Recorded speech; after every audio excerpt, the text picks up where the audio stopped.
Friends, believe it or not, it was 3 years ago that me and Gene and I took you on a journey into the world of Rolls Royce. And back then, we talked about the history of the manufacturer, we drove some of the very cool classics, and we looked at the then new extended wheelbase Ghost. Well, fast forward to 2015 and we have another Ghost. So why don't we find out what zwei, dos, due means in the world of Rolls Royce.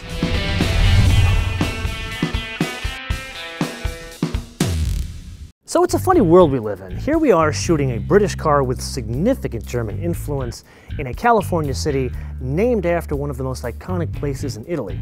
So with that, the question of what is the difference between the Ghost Prima Edizione and the Ghost Due? Well, a lot. And it's really two columns. There's a lot of small changes and a couple of big changes. Like here's a small change. You got some more bright work on the car, but here's the big change. And to be specific, 21 inches big, new wheels. But then again, this is a Rolls Royce, so you can have this fitted with pretty much any kind of wheel you want. This one is merely a suggestion. That is connected to another big change. There are new struts all the way around, which is connected to another change. Well, actually not on this one because it's optional. And oh, by the way, we are going to play a round of the options game with this, so stay tuned for that in a separate episode. You can have a dynamic chassis control system fitted to a Ghost. This one doesn't have it, just to be clear. Then let's move on to a small change. We have a wake line on the hood, and in the center of the wake line is this chrome trim piece here. Really not my cup of tea, but there you go.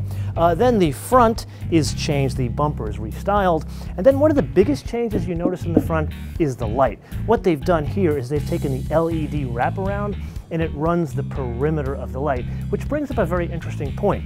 It's a Rolls Royce, so you have a Spirit of Ecstasy here, our lovely lady, and then here you have the LED of Infinity.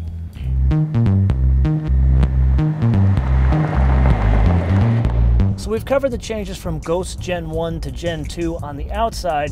Now let's try it on the inside. And really, you can't segment them outside, inside, because they're kind of all over the map. On the inside, some of the simple ones are the instrument cluster is a little bit different. They've offered a couple of more bespoke options, and it's kind of weird to say they've offered more options. But really, let's say for the sake of discussion, I'm an owner of one of these cars, or a prospective owner, and I had a 911 Turbo S sitting in my garage that had like the red or the yellow seat belts that we love so much in those cars. I am certain if I were to turn up to Goodwood with my Porsche and said I want seat belts like that, they would probably sort me out. So it's weird to say that there are more bespoke options. One this car is fitted with, notice the color of the headliner and the color of the C-pillar. Actually, it's not just the C-pillar, it's the C-pillar and the B-pillar. This is black, and this is a much finer grain leather, as is this. This actually is an option. But notice here, it's a two-tone thing. When you and I get into like the cars of the unwashed masses, you generally get a black headliner or like an industrial whitish gray headliner. Here, they've specified an off-white headliner with some chrome trim, but then the actual pillars are black. And if you go online and try to spec one of these things out, you can make this kind of anything you want. And I personally, if I was buying one of these, I would totally change this and go just off the wall. I mean, not like metallic green, but I would make this like a beige, make this a different type of beige, and then a black here, or maybe all black here and a beige, which kind of begs the question, which would you rather have?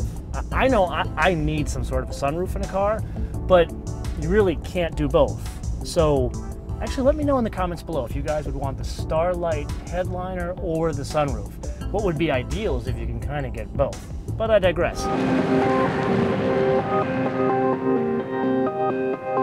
So I feel this is the part of our story where you and I should take a peek in a place where very few people ever get a glimpse of, or even really care to have a glimpse of, and that's underneath the hood, or whatever they call this thing, of a Rolls Royce. Now, I'm certain you've heard the old stories about how they used to list these things as adequate back in the day, which is true. But you and I are car guys and gals, and you know, we're kind of the idiot savants of these worlds. So we want to know what makes this thing tick, and it's pretty cool. It's actually a 6.6 liter V12, 60 degrees, 2 turbos strapped to it.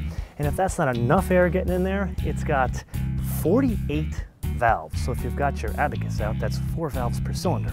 Now that all translates to 563 horsepower, which comes in at 5,250 RPM. Now by design, V12s are kind of lazy, low revving engines. So what really is important here, especially for a car this weight, forget about the weight, a car this just size is pulling power, so torque. 575 pound-feet of torque, which comes in at a stupidly low 1,500 RPM. Now, what's interesting with forcing all that air in there simultaneously, the torque curve stays flat all the way to 5,000 RPM. Now, as unique as all that is together, more than the sum of its parts, what's more interesting, and probably one of the biggest changes from Ghost 1 to 2, is what that engine is connected to.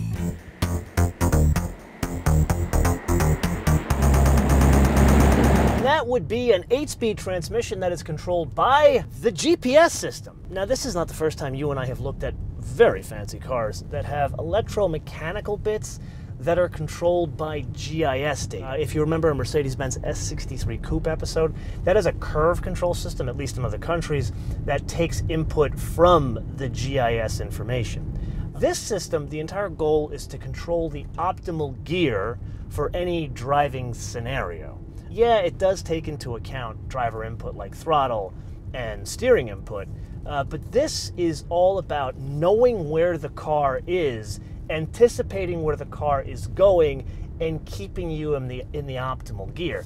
Now, here's the funny thing. What does optimal gear mean in a Rolls Royce? Because it certainly is not fuel economy.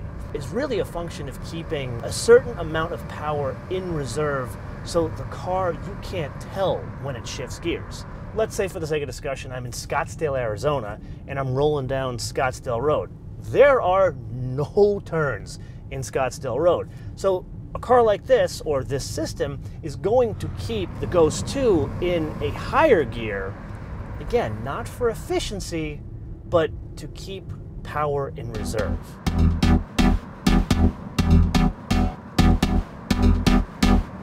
Now, you guys know that I'm a major aviation geek, and if you really can afford a car like this, you probably fly first or business class.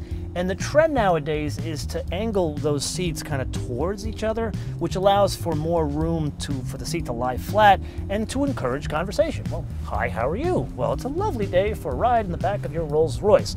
Well, that's what they've done here. It's very slight. I don't know if you guys can see it from that angle, but these seats are more angled towards each other. And they have all sorts of really cool adjustments back here, but that isn't a change. It's just, that's what we had back in the day of 2009 when this thing first came out. But while we're talking about changes, I also want to point something out that hasn't changed, and I'm very glad it hasn't changed. So if you were to get into like a regular, like run-of-the-mill serial production car, and you look at the HVAC system, there's like a knob or buttons that control the flow of ventilation, like from your face to your foot to defrost. If you get in a Rolls Royce, you don't have that knob or button. What you have are these cool plungers here. And the idea of the plunger is to fine-tune the air flow. You can literally adjust it by pushing the plunger in and out. You know, it's like, it dates back to when Rolls-Royce and Bentley were literally one company, and Bentley still kind of uses this thing as well. But let me tell you, man, it's old school, but it's flash.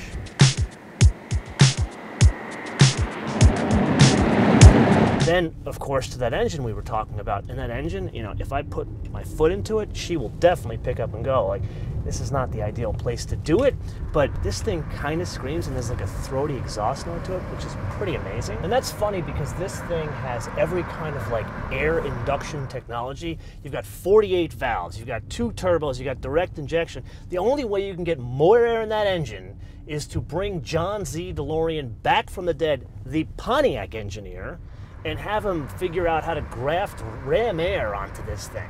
Short of that, you ain't going much faster.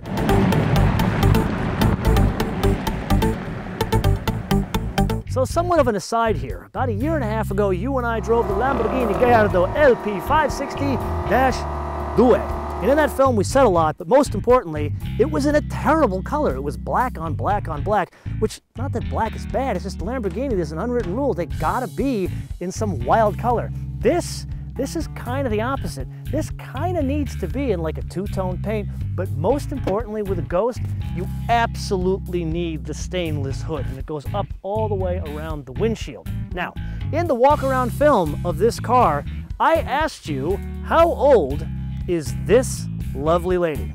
The answer, a sprightly 104.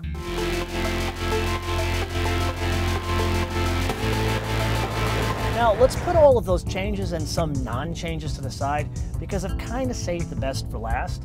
So there's been a trend nowadays. Your car is becoming your computer, or your computer is becoming your car. I don't know which one happened first, but basically one of these days we're going to wake up and either Sergey Brin, Larry Page, or Steve Jobs is going to drive you somewhere. That's effectively what's happening. But Rolls-Royce has kind of come to the party a bit late, where they've put a trackpad onto this controller here. And if you think about it, you got a controller front and back, so it's a redundant system. I'll leave it to you to think which one is redundant, the driver's or the rear passenger. So this controller, of course, the spirit of ecstasy, she's there to make sure you know what you got. But this controller, it controls navigation, infotainment, all that kind of stuff. But what's interesting about this controller is the languages she speaks. In our S63 Coupe episode, I showed you the party trick of that car speaking German with the Asset. Now granted, that's a German car, so it should speak German. This is a British car, so she speaks English, she speaks Chinese, she speaks Arabic, so, you know, Rolls-Royce, they know their party tricks, they know who's buying their cars. But this is an old-fashioned kind of car. She also speaks Latin, so depending on the kind of day you're having, you could say, good day, sheshe, assalamu alaikum, or kumado kupas.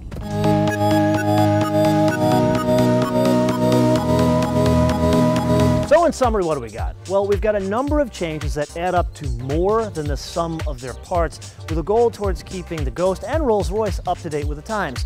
But let's face it, if you can afford a car like this, you don't keep up with the times, they keep up with you. And really, this 2015 model year Rolls-Royce does everything the way a Rolls-Royce has done since the beginning of Rolls-Royce, which I think is like an unwritten law. And really, in the past week that I have been driving this car, I always get the question, what do you like better, the Bentley or the Rolls-Royce? And you guys know me, I kind of have a thing for the Mulsanne, but really, does that make the Mulsanne better than this, or this better than Mulsanne? Not really. To me, it's more about how these things are put together, which means I need to turn a question around to you, and this is unlike any other question you and I have gone through. So let's put aside cars completely. Let's talk about timeless items. Things like, you know, those old school reissue motorcycles like those Triumphs, or like boats, not Sea Rays, but those fancy Italian boats. Or here's a much better example, watches like an IWC watch. What's more important, the product itself or the way it's manufactured? Now those are three examples. You guys can come up with other examples, but let me know what's more important, the product or the way it's manufactured. Let us know in the comments below or via our social media, MotoManTV all one word, MotoManTV all one word, Facebook, Twitter, and Instagram. Now with that, we have one more piece of open business. You guys need to start sharing our episodes more via social media with your friends. And I think I need to become more aggressive about this. If you don't start sharing our episodes, the spirit of ecstasy, she gets it. So here's the script. Click here to subscribe, click here to watch one of our 350 other episodes, and most importantly, share us with your friends. You're only wasting half your life on Facebook, Twitter, and Instagram. MotoManTV, all one word. I don't care who you share us with. Share us with your enemies. Just give the gift of MotoMan.